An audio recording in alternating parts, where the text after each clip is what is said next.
What's going on, everyone? Welcome back to the FTC Underdog Show. Adam and I are back. We're going to do another Underdog Best Ball Draft today, rolling through a 12-team format. I'm going to stare and turn this into screen share. Adam, how you doing, man? Good. I got my Bills shirt back on, so ready to go. I mean, I think our last draft went pretty well, despite the fact that you were wearing some Packers love.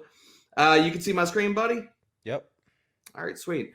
But yeah, walking through this format again, we're going to be doing one of these smaller 12-team drafts, fast drafts, 30-second clock. And I know we broke this down a few different ways, Adam. And I mean, depending on, I would love if we got a pick that wasn't at the 107, 108, so we could sit there and roll through a different type of draft.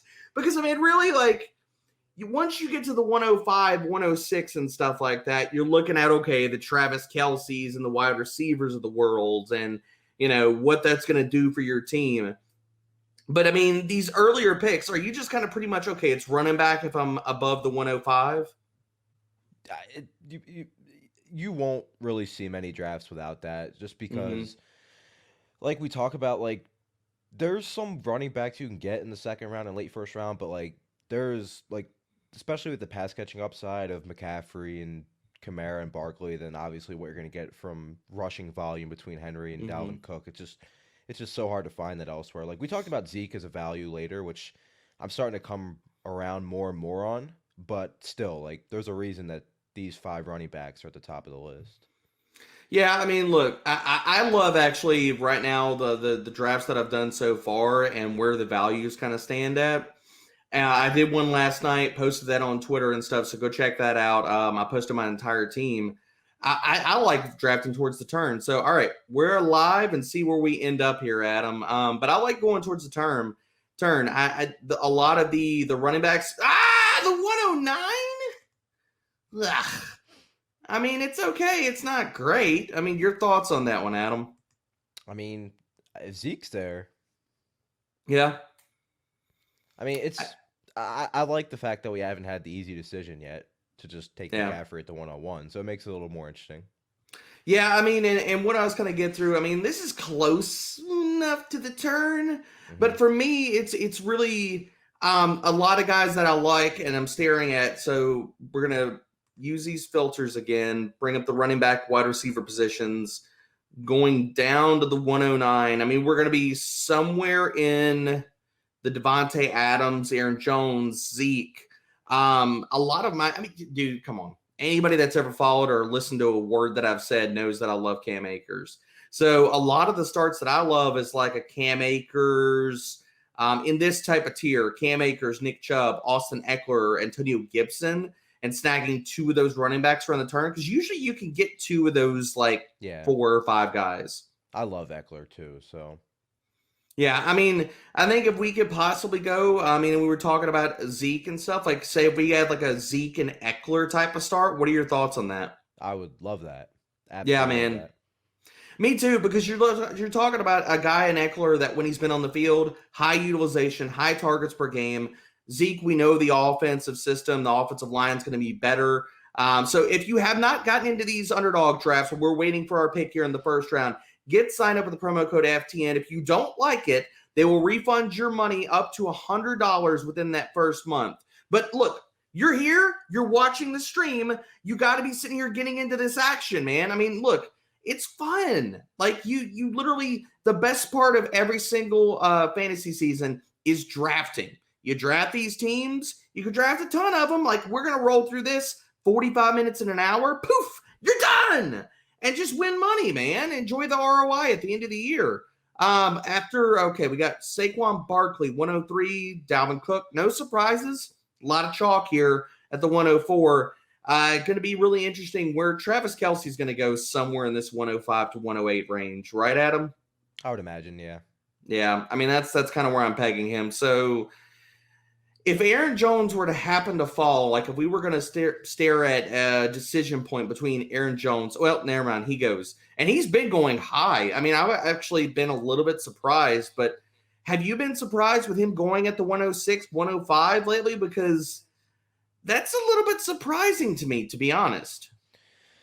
Somewhat, but at the same time, like the reason, and we weren't really on Aaron Jones as a second round pick last year because we worried Hmm. about Jamal Williams and the pass catching abilities, but like a lot of people still took him in the, early second, sometimes late first. And now Jamal Williams gone, like, yes, AJ Dillon could still take carries, but there's a lot less of a concern about pass catching for Aaron Jones that Jamal Williams is gone. Wow, So Alvin Kamara fell all the way to the 107. That's crazy sauce to me.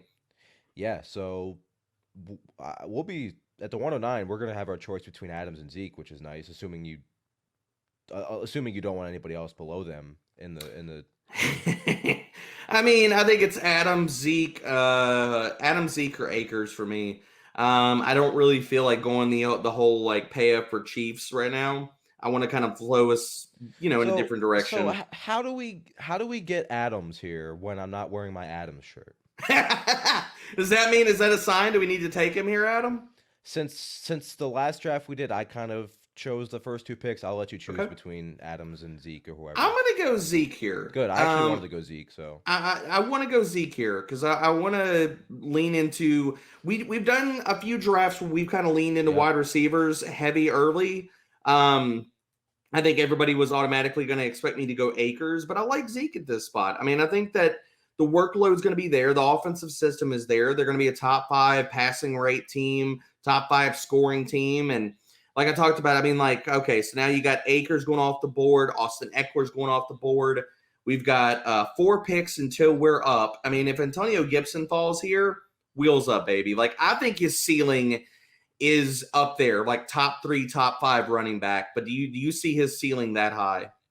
I don't, but at Tell the me what why. Tell me why you don't see his ceiling being that high. I just don't think Washington's offense is going to be that good to where he can be a top 3 to 5 running back. I Okay. think it's going to be good enough, like league average, but I don't think they're going to be able Ah, to. we got sniped anyway. Ooh, this Um, is interesting because there are different ways we can go. Like we could tack on another running back with Mixon or someone, mm-mm. but there's a lot of receivers Nah, bruh. too. We are gonna go Stephon Diggs. You you don't gotta tell me, man. You're wearing the Bills shirt, dude. I mean, it's just come on. We gotta do that, right? I mean, Um, if we load up a bill stack here, I will not be mad. that's kind of the direction I kind of feel like we're gonna go here. Because I'm pulling up the queue right now.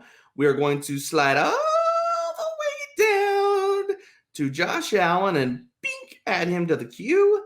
I mean, dude, outside of Stephon Diggs and Josh Allen, who are you paying up for? It's not Cole Beasley. It's Yeah. not Manny Sanders. It's not Gabriel Davis. Like, so that's a pretty easy stack to easily pull off. I mean, because again, like we've started Zeke, we got Stephon Diggs. We could easily address running back, possibly depending on who is there. And with a 3rd round pick, come back in the 4th with an ADP of 47 for Josh Allen. I mean, I'm fine with it. What are your thoughts with that? Yeah, I mean, I love it. I a lot of there's some talking about Buffalo going running back at 30. I don't see it. No. And even if they do, like Brian Dayball's back, they're gonna be a top 5 pass rate team. Like the thing I love about Brian Dayball in this offense and why we love stacking Buffalo's passing offense is Brian Dayball not every single game, but whenever they just abandon the run, like it was the Seattle game, or remember when Pete Carroll was like, "We're surprised they didn't run the football," and Brian Dayball was like, "We're not just gonna be a balanced offense just to be a balanced offense. Like we're Mm-hmm. gonna." If there's an avenue we can attack on a defense, we're gonna just keep doing it. That's what they did against Seattle, and that's what they're gonna do all year because the strength of their offense is obviously Josh Allen and Stephon Diggs in the passing game. So yeah, I love No, it. I think it's a great point. I And I think mean, more like, offensive coordinators need to think like that too. Like oh yeah. balanced offense it sounds nice and all, but at the end of the day, like why not just if you're a 7 foot center going against a 6'3" point guard, like why you're not going to shoot threes, you're just going to post them up every play. Like that's the Bills' philosophy. They're going to use their strength against other teams' weaknesses all game long. I don't disagree with you on attacking weaknesses. Now, all that other kind of round ball stuff you talked about, I don't know what that is, but the rest of it, I absolutely agree with you. And look at, I mean, look, you got Cole Beasley and Gabriel Davis sitting here at 127 ish ADP. So we're probably going to get one of those guys. And if we miss out on them, you got Stephon Diggs. I'm still scrolling down here, Adam, looking for Manny Sanders all the way down at 177. Like, there's a lot of different ways you can stack this offense, man. Like, that's one thing that I love in best ball, that, like, you can get one of the high-end pieces, and if everybody's wrong on the secondary piece, garnering a top 5 passing offense, then there's a lot of different ways that you can accomplish a stack and the different ways that you can build your teams in this format. Yeah. And continue to notice a trend with these drafts is if you don't go running back, like your second running back is going to have a question marks regardless, right? Like, yep. Najee Harris is there. There's going to be question marks. Josh Jacobs, there's extreme question marks. He just goes off the board. So, like, you're going to have question marks regardless at the running back position. I do like Chris Carson. But as a whole, like, it's just the same old thing where receiver is still really deep and running back definitely falls off. Yeah, I'm torn between Keenan Allen here or Najee. What are your thoughts on those two? I mean, in a vacuum, Keenan Allen is tough to pass on just because his volume with Justin Herbert under center was massive. And it's going to sew us into another. Oh, that made that decision easy. So, are you sitting kind of with us going Najee here? We haven't taken Najee in any of these drafts. What are your thoughts on him right here? I'm okay with him. I have no problem with it. I think that we know the equity is going to be there. And I'm starting to think he's going to go 24th to Pittsburgh. I mean, my whole thing with Najee is we know that the equity is going to be there with the draft, and if he goes in the first round, we know that he's going to go a little bit higher in these best ball drafts after the draft. All he has to do, I mean, and I don't see anybody mocking him outside the top 2 rounds. And if he doesn't go in the first, he's going to go in the top of the second or early second, at least early enough to where he's still going to get the bump, you know? So, I mean, I think it's a good pick. And we got another shelf of, like, wide receivers here that, like, we've got 4 picks away. So Terry McLaurin, Allen Robinson, CeeDee Lamb, DJ Moore, we can go Julio again. You know, all of these different wide receivers. Like, I'm fine of one of those, but going with Najee there, well, and the other thing is, here's the other contention point. We talked about it. We pretty much probably have to go with Josh Allen here, don't we? Or we're going to miss out on him, correct? Yeah, I mean, after this pick, we don't have another selection for a while, so. So, I mean, Allen wins. Are you serious? Okay, fine. We're gonna have to sit here and pivot here. That's fine. What we could do and pivot into a Cowboys stack here, we could go CeeDee. We could go CeeDee Lamb, and then Dak is all the way down here. He probably makes it back to us. CeeDee Lamb just got picked, by the way. So, do we go to Julio again, or we go Terry McLaurin? I mean, we could go Julio. And then, you think we go Julio? It's so hard to pass on Julio. Let's go Julio. We can get wild with maybe like a Falcon stack. Maybe go Julio. We're probably not going to get Ridley's off the board, correct? He's gone already. Ridley's gone, but I mean, could we go like a Julio when we get wild with, say, like a Julio, Russell Gage, Kyle Pitts? I'm about Kyle Pitts, especially because the last draft we did, we almost got him in like the 7th round. Like we talked about the 4th round, we're staying away, but the 7th round, and then if he does get drafted 4th overall to Atlanta, he's going to go in the top 5 to 6 rounds. So yep. Well, and we're talking about, man, you got to be liquid in these drafts. We talk about not freezing up, differentiating your stacks, and I mean, we kind of sewed ourselves in. I didn't see Allen going that early, especially like looking back at team build, where that team stood. Josh Allen, Nick Chubb, David Montgomery, Devontae Adams. I mean, it's interesting. It's interesting. I get it. But at the same time, I'm kind of like, okay.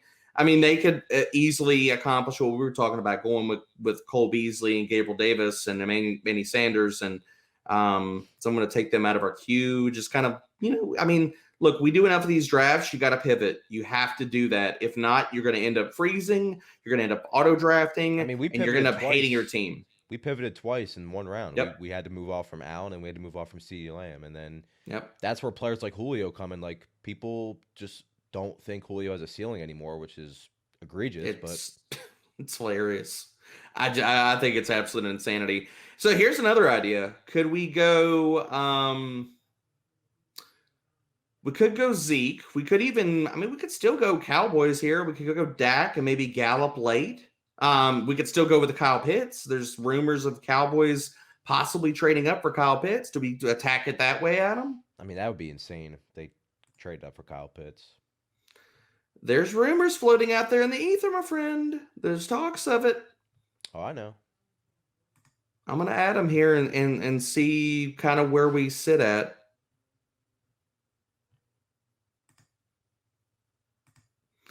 Where I mean, any kind of thoughts? We're up in 9 picks. Anybody? And I'm gonna get back to this other screen so we can kind of roll through some players here. But anybody sticking out, at least when we were on those screens previously, for you? Oh, and there goes Dak. So never mind.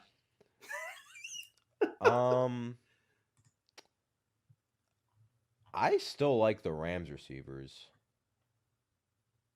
Okay. I like Cooper Kupp's going to be better than he was last year, and Robert Woods is always good, and they get a quarterback upgrade with Stafford, so I definitely don't hate that.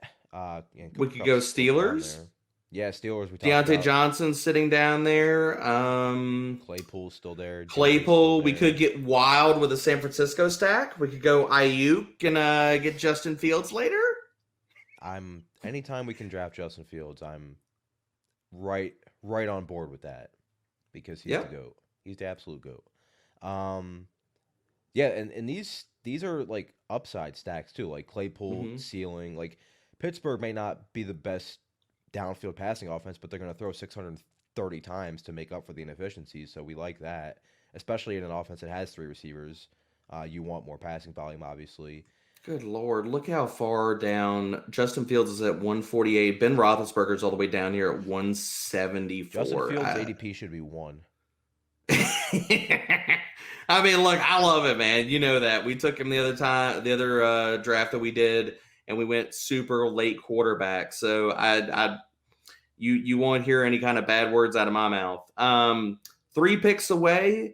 I think we're kind of staring at, do we go?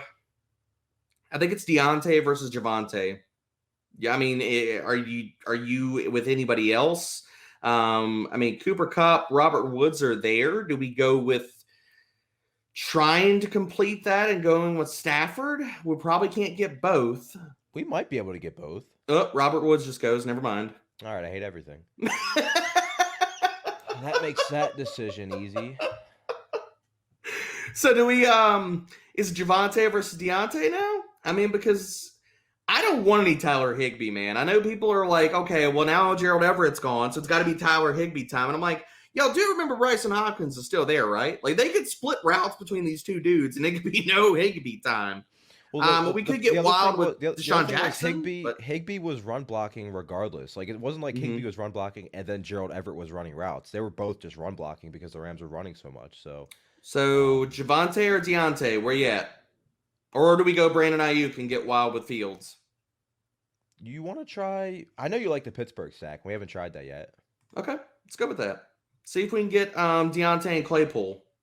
Yeah, and there's a ceiling there, I think. And Roethlisberger goes super late, despite the fact that he threw over 30 touchdowns last year, and they're going to throw again. So, the other thing we actually. Najee. Yep, we do. Najee goes to Pittsburgh, so. And there goes Ayuk. I was going to say, we could actually, if Ayuk would have fell, we could have gone Ayuk, and then we could have gone down the board because Juju's down here. And even if we miss out on Claypool, we could still go Juju there. Yeah, and Juju, like, we know he was used really, like, his average at the target was like 6 yards last year, but he still scored touchdowns. Like, he wasn't awful for fantasy. It's just they couldn't throw the ball down the field. And I wonder how much it has to do with Roethlisberger last year coming off that elbow surgery.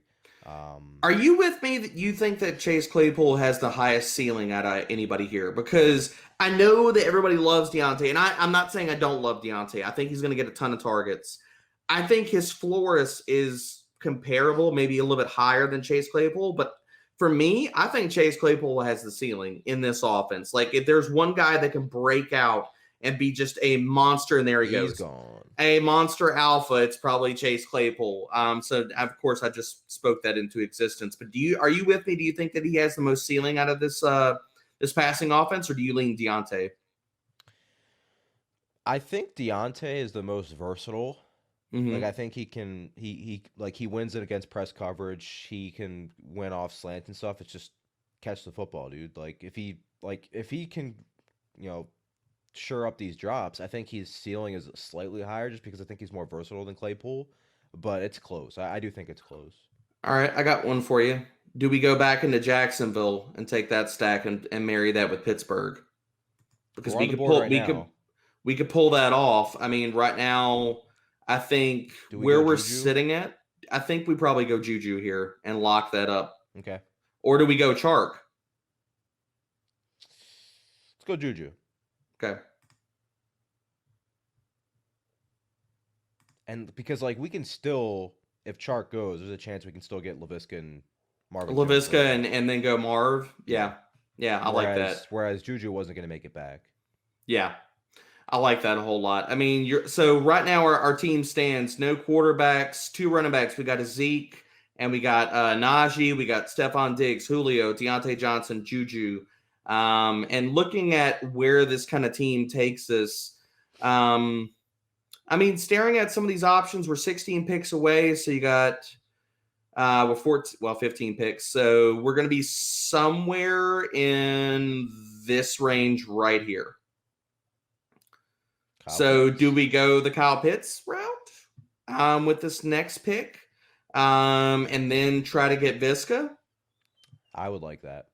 Yeah, I think that's probably where I lean. Now, we talked about this before we turned the cameras on and began this stream. And by the way, Kyle Pitts is definitely coming off the board right before us because... Oh, it's probably going to happen. It's. I mean, we've been speaking everything else into existence. Why not that as well? We talked about this right before we started recording, Adam. Brandon Cooks, I think this ADP is ridiculous. And it doesn't matter who you think is going to be throwing him the ball. How does he not get 120, 130 targets this year? Tell me that. Yeah, and I was really high on Cooks in the offseason last year, and I looked at the FTN splits tool for him in indoors and outdoors. His indoor splits prior to last year, over a 3-year span, were massive. He was so productive indoors. And yes, a lot of that had to do with his time with the Saints, but super productive player when he's on the field, and he was healthy last year. And yeah, I mean, their receiving options right now are Cooks, Randall Cobb, Andre Roberts. He's gonna walk into. They have no tight ends to speak of really. He's gonna walk into 120 targets regardless of who's throwing passes to him. And this team's gonna be Houston. They have no defense, dude. They have no defense. They're going to be throwing the damn ball. That's going to definitively happen. So, he's going to get targets. I don't care. Yes. Are they better if they're Deshaun Watson targets? Sure. Are they terrible and total trash if they're Tyrod Taylor targets? No. I mean, I think that the amount of that he's going to be throwing on a weekly basis, just based off of this, they're not going to be able to run the ball. And yes, I understand, okay, the coach came from Baltimore, blah, blah, blah, blah, blah, blah, blah, blah. It doesn't matter, man. This defense is going to be bad. They're going to be playing catch up. There goes DJ Chark. Figured he was going to come off the board. Okay, adding all of these back. Where do we kind of sit on this next pick? We could go Pitts if he's there. We still need a tight end. He's going to get drafted pretty soon, I'm imagining. Probably, once I stop talking, he'll come off the board. That would have been scary if it happened right there. We do like Viska, obviously, and Marvin Jones. But Marvin Jones, we talked about his ADP on here. It's way too low, so we can definitely wait on him, I think. Yeah, I mean, I think at least right now the spots would be Viska. We haven't talked about Raheem Mostert. Leave this off. Tell me your argument. I'm not high on him or low on him. I'm just saying we haven't talked about him at all this offseason, and I just don't think he can stay healthy, man. I mean, he's shown it throughout his career. I don't see it, man. And these injured guys, I mean, consistently, I mean, I could easily craft you a narrative that Jeff Wilson's going to be equally involved. Yeah. Or do I they didn't take a wanna running back in the middle rounds? and I didn't want to draft him here. I just saw him on the list, and I was like, we haven't really talked Mm-hmm. about him. He just came off the board anyway. But I'll yeah, be if you underweight told this me, year. yeah, if you told me he played 17 games, I guess it would be he would be a top 10 running back in that offense. But he's the fastest running back in the NFL. The scheme is great. I mean, they have George Kittle and Kyle Juszczyk, creating running lanes. It's just such a great it's such a great system for him. It's just he has not been able to stay healthy. And I do think we talk about Miami and We're gonna get Pittsburgh. sniped here. Yeah, Is we somebody are. gonna take Kyle Pitts? Yeah, 100%. We're gonna get sniped. I could just feel it. I feel it in my bones. This team has a tight end though, don't they? They do. Yep, they do. But I just feel it in my bones. Kyle Pitts is gonna go. Oh, they got auto drafted. Kyle Pitts time, baby. Let's do it. Let's go. And if he goes to Atlanta, then we have to put Matt Ryan in the queue, which we do have. Yep. I'm gonna it. add him in here, and he's got the same. He's got the same. Oh, Visca went. All right. Well, we're kind of. What are we at? Ben Roethlisberger, Matt Ryan kind of territory for quarterback. Yeah, definitely Matt Ryan first, though. And then do we take do we add Justin Fields in as another, our third quarterback to give us ceiling on a weekly basis, considering we're not going to be drafting these other two guys high, Adam? I mean, I think it's a good, answer to any Justin Fields question is yes, by the way. I mean, put it this way, dude, the idea behind taking a third quarterback is if you're not paying up at the position, you're really out of 2 to 3 different quarterbacks, and you didn't throw the draft equity into it, that you're looking for a mishmash of ceiling weeks from those 3. Can one of those 3 on a weekly basis give you a ceiling week or give you something around the top 10, top 6 production, somewhere around there? And I think that's where you come in with adding a rushing quarterback in there to the mix as the third option. Because we know that Roethlisberger and Matt Ryan are definitive statues. So, I'm going to kind of slow roll down the board here. Justin Fields. Where did he go? Did he already get drafted? No, there he is. I was like, good Lord. That just tells you how late he's going. All right, we are up in 2 picks. Talked about Brandon Cooks. He's still sitting out here on the board. Definitely need more running back help, but who's really there? Running backs. Yeah, we can kind of pull this up. Running backs right now. I mean, I don't think there's anybody that I'm dying to have on the team right now in this tier, unless there's somebody sticking out to you. No. I mean, Kenny Gainwell was just a dart throw.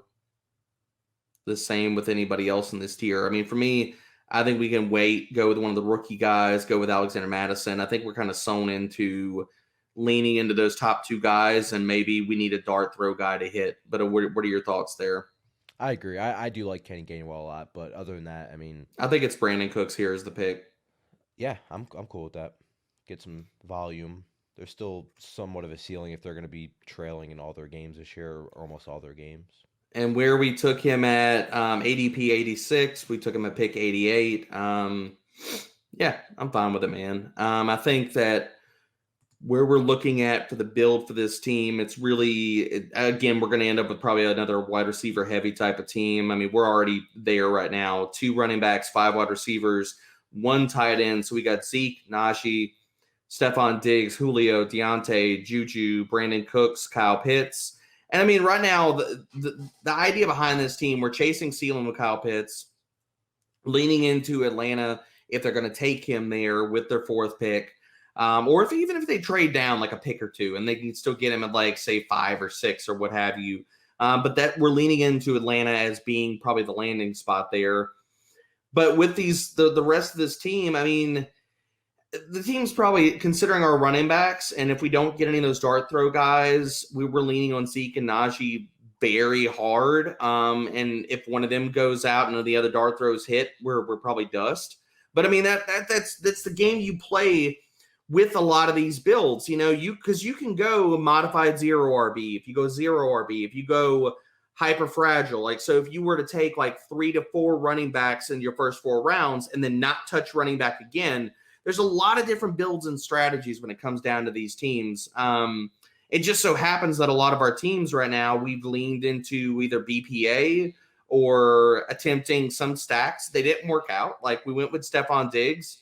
Maybe we got a Bills stack, and we quickly deviated from that after Josh Allen got sniped from us. So, I mean, it's a just. That all of these drafts, every single one of them is a constant adjustment. And you have to be willing to pivot all the way through the draft. Because if you don't do that, you're going to freak out, you're going to auto pick, and you're going to get pissed off, and you're going to just turn it on autopilot. You know what I mean? I think that's one of the core philosophies for me, Adam, in all these drafts, is you have to be able to pivot constantly. Yeah, especially if you're like if a player falls to you, like for us, like a Julio, he fell to us, and now we want to pair him with Matt Ryan. If Matt Ryan doesn't go, we have ways we can adjust. We can go Roethlisberger with the other stack we have. So, giving yourself some outs definitely helps in these best balls, especially when you're shooting for upside. But just know, like, especially, in redraft you shouldn't do it, but especially in these, like, do not go into a certain draft thinking you have a strategy. Like, I'm gonna select this player here, because it's 95% chance that it's just not going to work out that way. Yeah, I mean that's really the game you're playing with all these, man. So I mean, we're up in 9 picks. Staring at the board, we're probably going to be somewhere in this range right here, like this Devonta Smith to Corey Davis, Tony Pollard. Any of these names kind of sticking out to you? I mean, I like Gainwell, or we could go Tony Pollard. Okay. Like, Tony Pollard was getting more work down the stretch. It also came with the Cowboy season pretty much over. Zeke was fumbling a lot. It was, I still think week 1 of 2021, Zeke's getting, 24 touches a game. Yeah. But we know that Pollard, when he gets work, and there he goes, so never mind. But when Pollard's getting work, he's productive. I think a lot of it's skewed because he gets 6 touches a game and looks good on 5 of them, and everybody's like, oh, Tony Pollard's better than Zeke. Like, just because Zeke got drafted, really high by Dallas, and a lot of people think they should have drafted Jalen Ramsey, anytime Zeke has a bad game and Tony Pollard has like 6 good carries, everybody assumes that Tony Pollard's better than Zeke. Well, it's kind of crazy, but it doesn't matter because he's off the board, so. Yeah, I mean, and looking at these other guys, and I was going to push back on Pollard for you anyway, because, I mean, with Pollard, with us having Zeke, Pollard makes a lot of sense on teams that I don't have Zeke on. If I'm going to double stack running backs from the same team, a lot of it's like, do I pay up and then at the very, very end of the draft, like we did with one of our other teams with Jonathan Taylor and Marlon Mack, right? Marlon like Mack going our final pick, going with that type of build.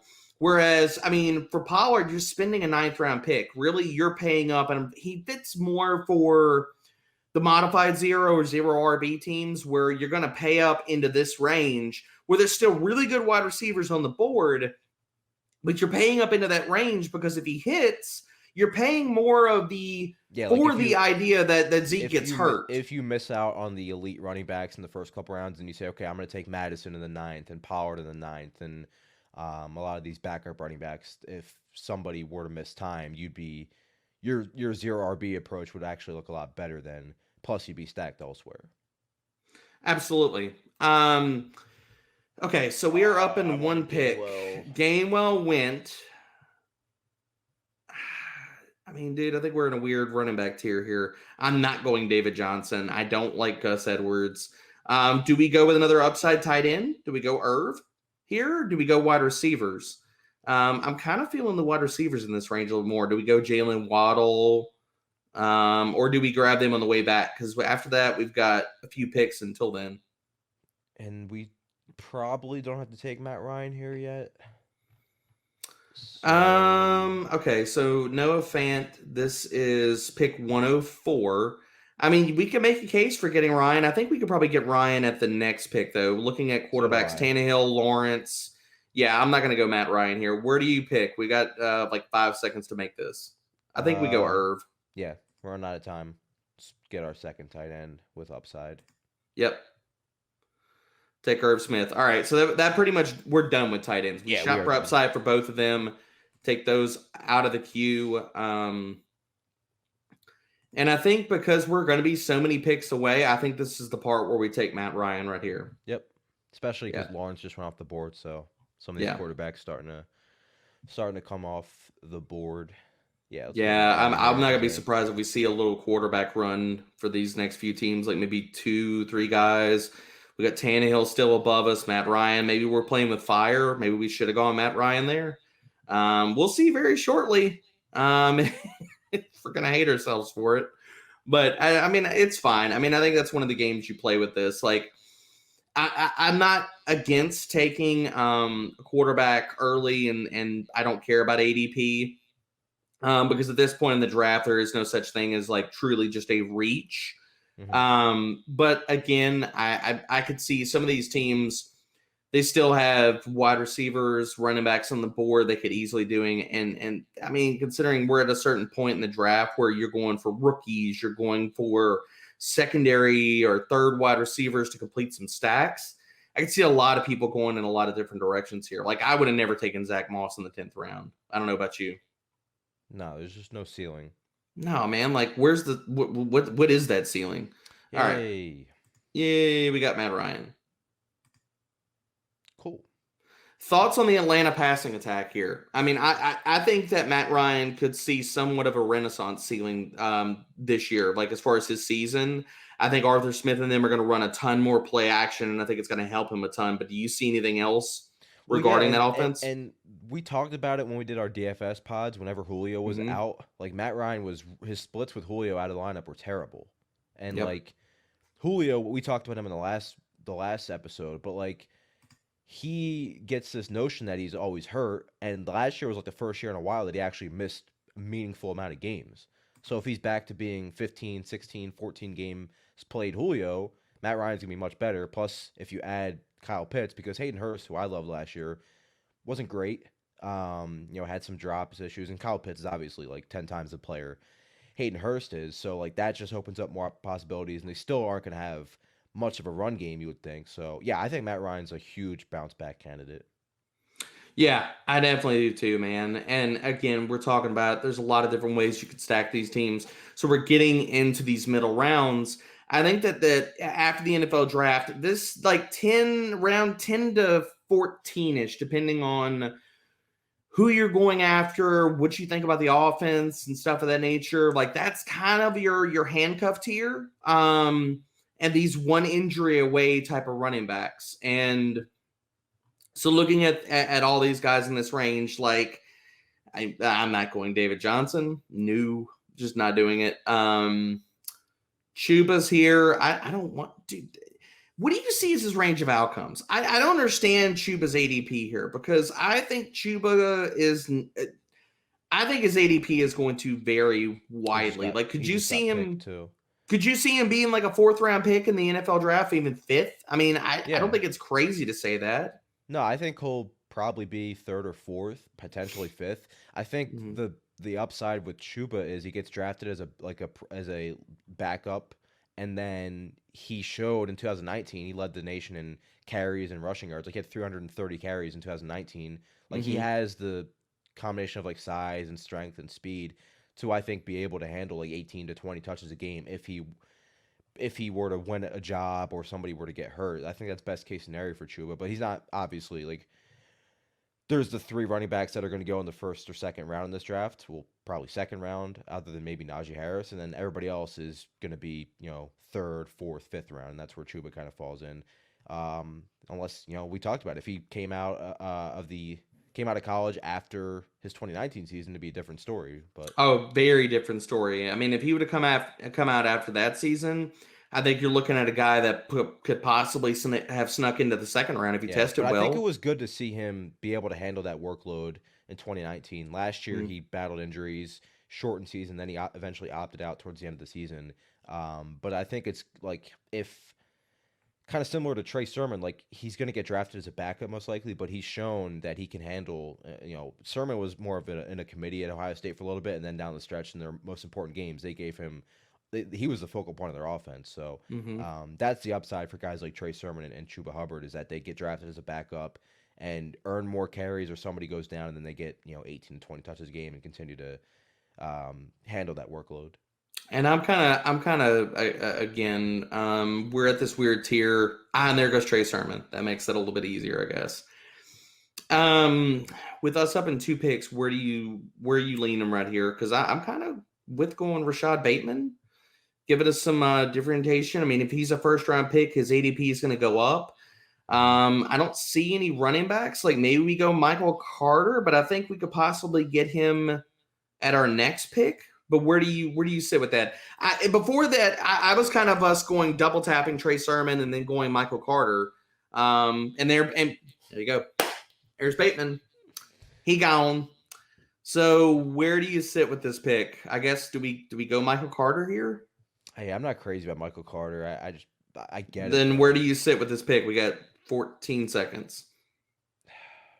Let's go. We need a running back. Let's go Michael Carter. It's like, if you don't want him, who do you want? He's at least going to offer some pass catching upside. My whole thing with Michael Carter is I think he goes inside the top 3 rounds. I think that he's probably a 3rd-round pick. If that's the case, he's got a chance to at least be a flex player. Yeah, he could fall to the 4th. But again, 3rd, 4th round, it's kind of what we're looking at for Sermon as well. So again, we're taking shots. So if the landing spot is super nice, like I've talked about, my primo destination for him would be the Arizona Cardinals. If Michael Carter went to the Arizona Cardinals, how are you feeling about getting him at pick 129? And do you think that he bumps up after that? Yeah, I think slightly. Chase Edmonds has been nothing short of fantastic as a pass catcher, though. So it's fair. And we're still waiting to see if James Conner ends up signing there. So even with Kyler, both Drake and Edmonds were very fantasy viable, though. Yeah. Drake's was more touchdowns when Kyler's shoulder injury happened, but Edmonds was good alongside Kyler for sure. Where do you want to go with this next pick? I think it's too. I mean, it's early-ish. Are we still feeling Justin Fields, or are we going to go with one of the wide receivers here? Well, do we want to lock up Roethlisberger with Juju and Deontay? We could do that. It's a little bit early. His ADP's at 174. I think we could take him at the next pick. But again, we're playing with fire, so do we just want to go ahead and lock it up? Like versus all the unless we love somebody else on the board. I mean, outside of that, you're looking at. For me, it's do you go with Justin Fields? Do you go with Terrace Marshall or Rondell and play the late 1st round wide receiver game? If I were to go with one of those receivers, I'd go Terrace. I think he's going. Let's go Terrace. Let's go Terrace. And we talked about it. If he goes late 1st round, it's the Packers, the Saints. His ADP is going to shoot up, Adam. And those are all situations that are solid for fantasy. If not, if he goes to the Chiefs, how high is he going to go? Right, like Chiefs, Packers, Ravens, and Saints are all in that 6 to 30 range, 31 range. Yep.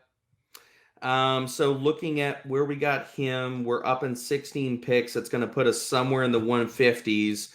I'm fine if we go Roethlisberger at this next pick. And then just kind of go BPA for the next one, depending on who's on the board. I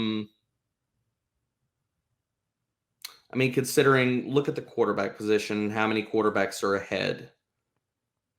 Here, I'm going to pull this up. Okay. So Kirk Cousins, Carson Wentz, Ryan Fitzpatrick, Tua, Daniel Jones. We could just double tap quarterback too, Adam. We could just go Justin Fields and Roethlisberger. And the other thing is, like, we have Juju and Deontay, so it's like we don't have to worry about somebody saying, okay, I have 2 Pittsburgh receivers, I want Roethlisberger. Like, sure, somebody out there has Claypool, but they probably have other stacks they're trying to complete. And there's quarterback, like somebody has Jefferson and maybe Thielen, they want Cousins, and and maybe Terry McLaurin. So like I would say we should be good, but anytime we speak, the player we want gets. Basically, we mentioned them, and then all of a sudden, poof, they're gone. That's look, you just mentioned Kirk Cousins. There he goes. Any late running backs that are kind of sticking out to you right here? I mean, I think Darrell Henderson still makes some sense. We took him before. Thoughts on Mike Boone? We haven't talked about Mike Boone. I mean, you could do worse because, like, we still don't have word about Melvin Gordon potentially getting suspended, do we? Like, I don't know what's going on with that. And Mike Boone's a clear backup now. I mean, could it just be Royce Freeman? Could we all be wrong though? Yeah, I thought he was a free agent, but I could be wrong. I'm pretty sure. Yeah, I have to go back and look at it. I'm pretty sure he's still on the roster, but I again could be wrong with that. Outside of Melvin Gordon, I haven't paid too much attention to the Denver backfield this offseason. I like Penny. You just queued him up too. Just did it again. Oh, look at James Conner with no landing spot. Somebody taking advantage of that if he lands in Arizona. That's interesting. Looking at these other running backs, it's pretty nasty, Adam. Oof. Yeah, it is not great. No, it's definitely not great, my friend. Try to give us some clarity here. We're looking at high-end handcuffs. Latavius still makes some sense. Yeah, and Latavius, like, worst case scenario is he gets 8 touches a game like he normally does anyway. Yep. And I mean, if anything happened to Kamara, we've seen it time and time again, man. And how run heavy do they go? Latavius isn't a top 12 running back if Kamara's out. He's legitimately like top 5. Like his per game numbers and starts with the Saints are through the roof. They're insane, man. Like you could lock him and he'll get pass game work. We've seen that. You know, so I think he makes a lot of sense here. I mean, if we're shooting for upside of these last few picks, if we're adding to the last 3 years has been the most exciting, boring pick in fantasy. Well, I mean, you could compare him to these other guys, Adam. I mean, Jamal Williams on a bad offense, J.D. McKissick. I don't think that I think that he's a trap. I don't think that repeats itself. Daryl Henderson is fine, but I mean, you know, it eats. And J.D. McKissick got a lot of catches last year. He also lined up in the slot a lot. Is he going to do that as much with Curtis Samuel and Adam Humphries there? Probably not. No, he's not going to get those short area targets. Not considering what they have with the offense this year. Devin Singletary, there is no ceiling there. Tariq Cohen, no. Why didn't we just draft every Houston Texans running back? Draft all 3 of them. Mark Ingram, David Johnson, Philip Lindsay. Just lock up that terrible. Oh, and there goes Lat Murray. 13th round for Latavius is very nice. That is very nice. I like that pick a lot. Thoughts on Daryl Williams later? I know there was rumors that KC was interested in Geo, but as it stands right now, who else is behind CEH? Daryl Williams. Nobody. I think adding him to the queue, he's super, super late. So again, do we not, address, we talked about going Roethlisberger here. I think that's probably the pick and where we should lean. I'm going to pull up quarterback here again. Because the other thing we could make the conversation of, do we just go Justin Fields and then get Roethlisberger, because you've got what? Fitzpatrick, you got Tua, you got Dimes, you got Baker, you've got Cam, and Roethlisberger's all the way down here. Thoughts on playing with fire and going with Justin Fields here if we don't get sniped? Do you remember what I said about drafting Justin Fields? It's always yes. It's always yes. He's so good. I have to hear it from you again. All right, let's go. Fire baton it is. Justin Fields, baby. Justin Fields, who should be going 2nd overall in the draft. Damn right he should. 5 picks away. We'll go Roethlisberger and then kind of see. We just go BPA for these last. That'll be our 14th round pick for the last 4 picks. We'll just kind of mix and match, fill out our positions here. We'll have to get 2 running backs out of those picks. We need 2 wide receivers and where we go with those. I think it just depends on our thoughts with those last few rounds. But I mean, again, we're talking about Daryl Williams here, dude. Like, there's a lot of different ways where you can get wild with these stacks at the end of your drafts. Like, is Daryl Williams going to be a guy that's highly rostered at this point right now? No. If anything happens to CH, he bumps up a ton unless they add somebody. But, I mean, you're looking at that. I mean, it's like, good gosh, we've seen them put a lot of trust in him, man. I think that he's a fantastic pick at the end of the drafts. Yeah, I mean, he was their 3rd down, 2-minute drill running back all last year. I wonder how much that has to do with the fact that there was no preseason and a weird offseason for CEH. Mm-hmm. That was, like, the huge shock from him, though. Like, we thought CEH was going to catch, like, 70 balls in Kansas City, and he was not used as the pass catcher much at all. Plus, he was not very good inside the 5-yard line. So if that doesn't improve in year 2, I mean, Daryl Williams is going to have a role. There we go, man. Big Ben. Nice. So we're good at quarterback now. We got 2 stacks locked up. Now we just good at quarterback. Yeah, it's all BPA now, and we've already got tight ends. So recapping the team right now, We went with Atlanta and a Pittsburgh stack. Basically, again, playing the odds that Atlanta takes Pitts. Going Matt Ryan, Justin Fields, Ben Roethlisberger, Zeke, Najee. Najee also leans into that Pittsburgh stack, possibly. Michael Carter, Stephon Diggs, Julio, Also, possibly the Deontay. Atlanta stack if he goes in the second round. That's fair too. Yeah, I mean, look, hey, we're playing both sides of the coin here, Adam. Deontay, Juju, Brandon Cooks, Terrace Marshall, the God, Kyle Pitts, and Irv Smith. This is a very on-brand draft. Weird, Adam. Where I will say, if we want to cue him, Russell Gage is still on the board. Yeah, that's interesting. Wouldn't be the worst option. Like, I don't know if like we have to take him yet, but there he is right there. Yeah. So no, I like that. We've seen him garner volume. I mean, he had productive weeks. If we're wrong about Kyle Pitts, you add to the Atlanta equity. I'm not against that at all. My only pushback about Gage is how much 12 personnel and 2 tight end sets did they run this year. But again, we're talking about Kyle Pitts. I mean, we could. Yeah. I mean, the other thing about it is you're playing with Kyle Pitts for the ceiling, but if Kyle Pitts doesn't fire, is it Russell Gage time? If they just don't draft Kyle Pitts, then we can get another player in the stack and feel a little bit better about it. Yeah, I like that. So, I mean, I think right here, considering the other options, I don't feel like we have to go with Darrell Henderson. That's not a must. I do love me some Paris Campbell here too. Yeah, at this point, Paris Campbell still has a ceiling. We know that. I mean, we've talked about what the Colts did by bringing T.Y. Hilton back. I think that honestly offers a great, like, people could look at that and capping the upside of Michael Pittman or capping the upside of Paris Campbell. I look at that as a plus sign, Adam. Like, them bringing T.Y. Hilton back, he's probably not going to be asked to be the number one wide receiver. So does that give the ascension possibility to these other young wide receivers? Like, come on, man. If we could just get them healthy, if we get a healthy Paris Campbell and see what he can do, if we get a healthy Michael Pittman, I think that them bringing T.Y. back is a great insulator for the Colts passing attack and one of these other guys to step up possibly as an alpha. Like, they're not going to address the position early in the draft, whereas beforehand, without T.Y. on the roster, you're entering the season with Pittman and a lot of Paris. Money. They had the second most cap space, and there was rumors, maybe they go after, like, they didn't even address. No, there was no sniffs. They didn't even think about Juju or Galladay or Robinson or whoever, and that's also a Chris Ballard thing. Like, he doesn't really spend a lot on offense or a receiver in free agency, but they could have. Like, they had a lot of money. Well, my whole thing is, like, and do you see the path? Like, if you squint really hard, can you see the path to, like, a monster ascension for Pittman and Paris? And I know that the Colts spread targets around, so it's difficult.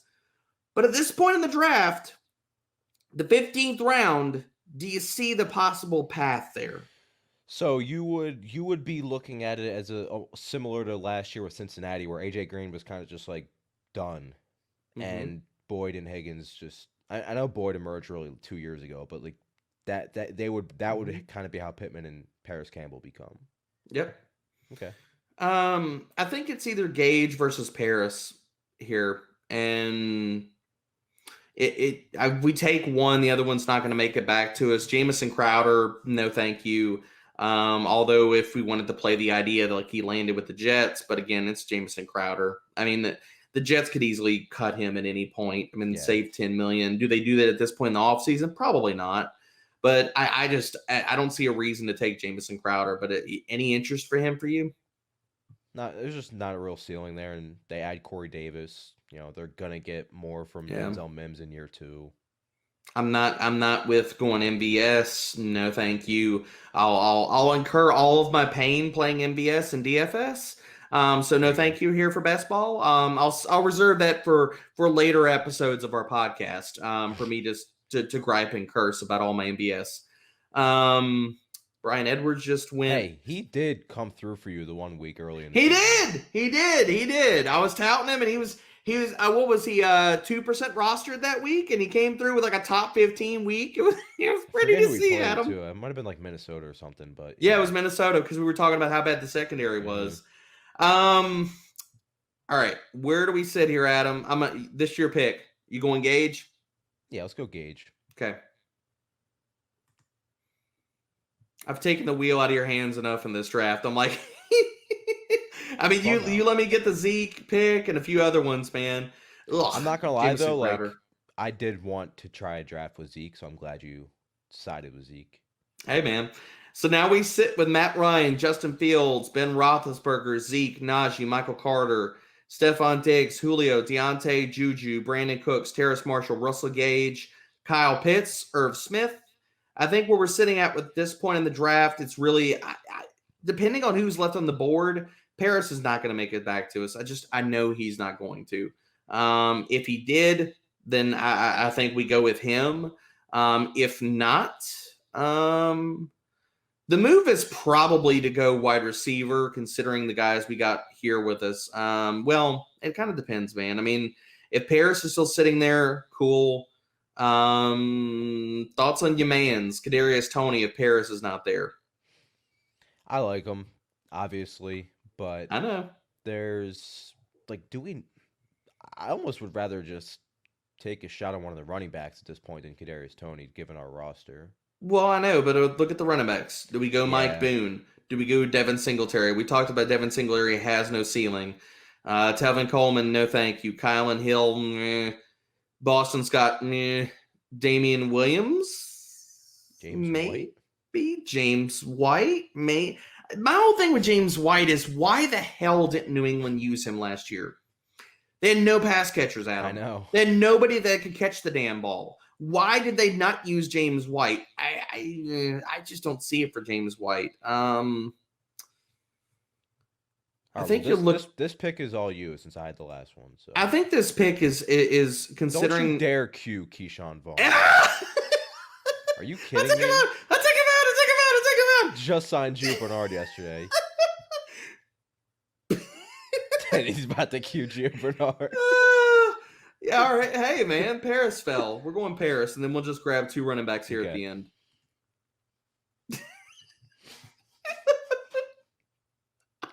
Keyshawn Vaughn's gonna have a breakout year. Do we get Gio and Keyshawn Vaughn? Do we just go? Do we just go Super Tampa with this at the end? It's absolutely crazy how many players they have in their offense. Like, okay, you want the Bucs offense is draft Brady. I love how as soon as I put Keyshawn, you call me out. You're like, wait, don't do that. Absolutely not. It's terrible. It's horrible. I think I might throw up in my mouth. He might not even play one offensive snap this year. Hey, he'll play kick return. That's not an offensive snap. Oh, you're right, man. No Devin Singletary, no Tevin Coleman. Kylan Hill's interesting, but I mean, we haven't broken him down for the podcast yet. I saw some concerning things on film. I mean, really, he's got the size. He's got the pass catching acumen. I'm not, man. I'm not in on taking him. If we're going to take shots on rookies, I'd rather do it a little bit earlier than this. I'd rather take Elijah Mitchell if he's here than Kylan Hill. I don't even know if Agreed. Elijah Mitchell's here. Elijah Mitchell's actually way down here. So looking at this team right now, Matt Ryan, Justin Fields, Ben Roethlisberger, Zeke, Najee, Michael Carter, Stephon Diggs, Julio, Deontay, Juju, Brandon Cooks, Terrace Marshall, Russell Gage, Paris Campbell, Kyle Pitts, Irv Smith. The brand is strong. We got the Falcons stack, the Steelers stack. I think we go Daryl Williams here. Just because we talked about the upside. He does have the path. The other player, and I'm going to scroll down here, and I'm going to sit here and lean into something here. The process was not wrong, and it did not pay off last year. I want to cue up Darrington Evans here. And we talked about him last season a bunch, and we talked about him walking into the season. He's still one injury away from being the guy for the Titans, Adam. And everybody wants to talk about Jeremy McNichols. Does everybody not realize that Darrington Evans was a rookie last year? Darrington Evans also had 2 significant hamstring strains.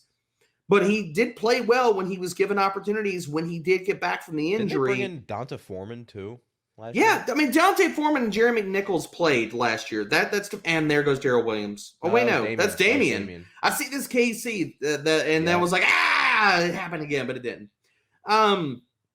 Thoughts on Darrington Evans? Because I think that he's being slept on. Nobody's out there like talking about I say nobody. I do have to get a shout out. My boy Sam Wallace was out there today talking about like speaking my mind on Darrington Evans, talking about like he was late, a guy that you need to be considering. He was talking about it from a dynasty aspect, but thoughts on him with best ball here? I mean, they also have plenty of targets that are vacated right now with Corey Davis and Jonnu Smith. We know Darrington Evans is a really solid pass catcher. So, second to last pick or your last pick, I mean, nothing's really changed for him that he was going way earlier than this last year. He was, man. There's actually less competition for targets now. And yeah, they're going to draft somebody, obviously, maybe multiple players in the draft. But you think so? I think Tennessee should go receiver at 22, to be honest. But no. But you think that your drafts running back in the top 3 rounds? I don't see that happening. I'm saying pass catcher wise. Oh, gotcha. Yeah, I was like, I don't see, and there goes Daryl. I don't see them going running back. Like Darrington Evans. Was Darrington Evans a 3rd or 4th round pick last year's draft? I want to say 3rd. I want to say 3rd too. Yeah, I want to say it's 3rd round pick. But I mean, considering they sewed up, like they like the kid. Like you knew they just signed Derrick Henry to a massive deal, so it's not like they didn't like him. Considering they did spend a 3rd round pick on him, and that says something. I mean, we talked about that, trying to read the tea leaves of what these teams think, and you and I both discussed this last year, and people were like, okay, well, Antonio Gibson and stuff like that, and it's like, do you realize that the Washington Football has just spent a 3rd round pick on a guy that had less than 40 to 50 career collegiate touches? They spent a 3rd round pick on that guy.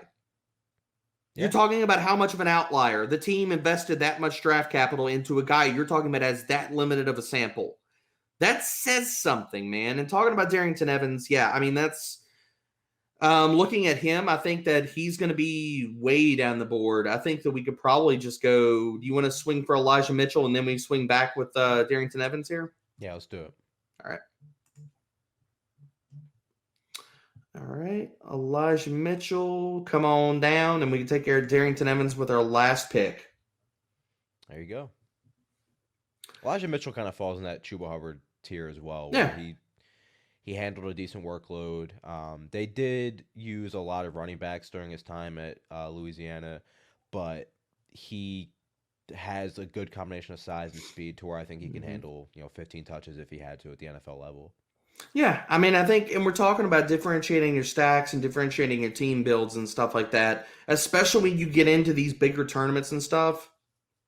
I think taking your shots late like this on players that other people won't have highly rostered, it's how you differentiate your stacks, differentiate your rosters from other players in this. Because if you get down to that final table, you're in the top 12, how is your team going to be different? And if those players hit, what's going to put you over the top versus everybody else could have Stephon Diggs. Everybody else could have Julio.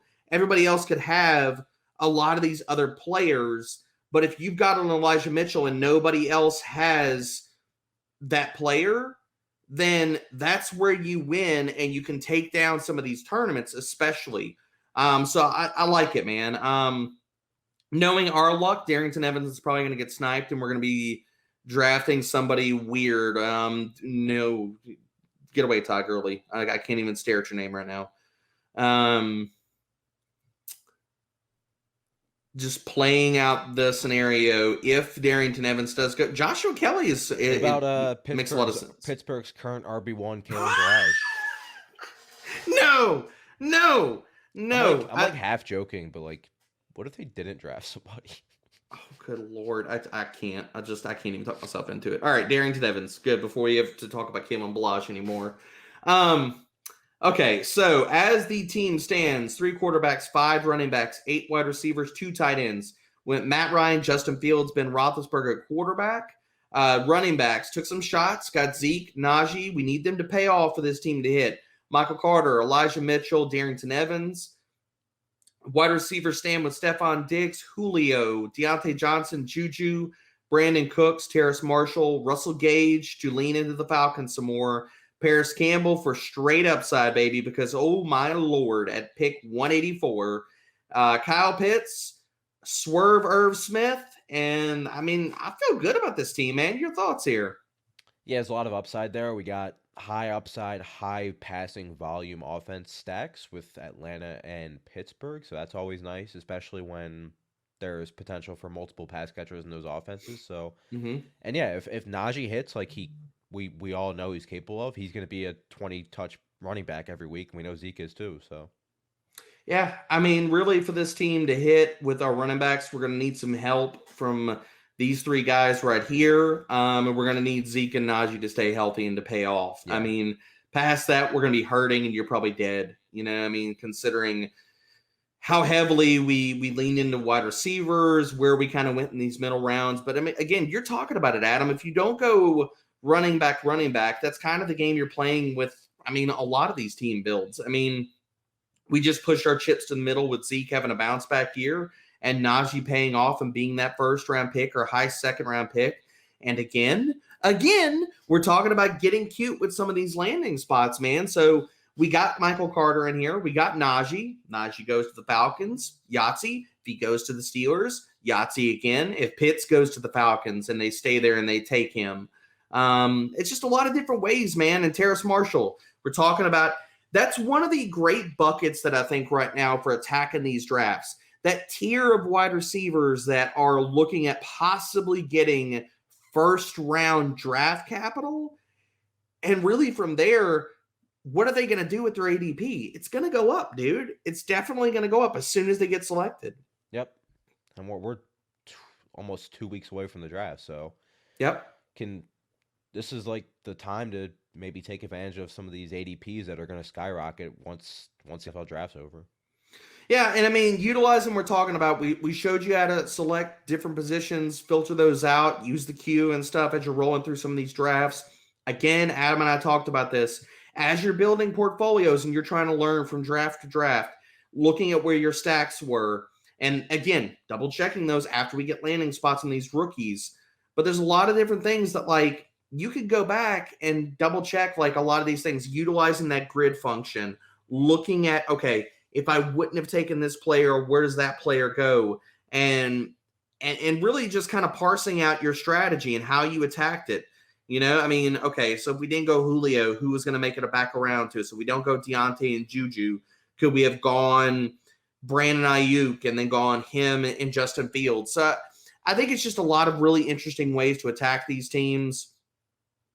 And really how you're going to build these rosters and attack these drafts. Again, get signed up with the promo code FTN. Adam and I are going to be back. We're going to be talking more of these best ball drafts for Underdog in the weeks to come. So tune in, enjoy it, get drafting right now. Next time, we'll see you. Have fun. Peace.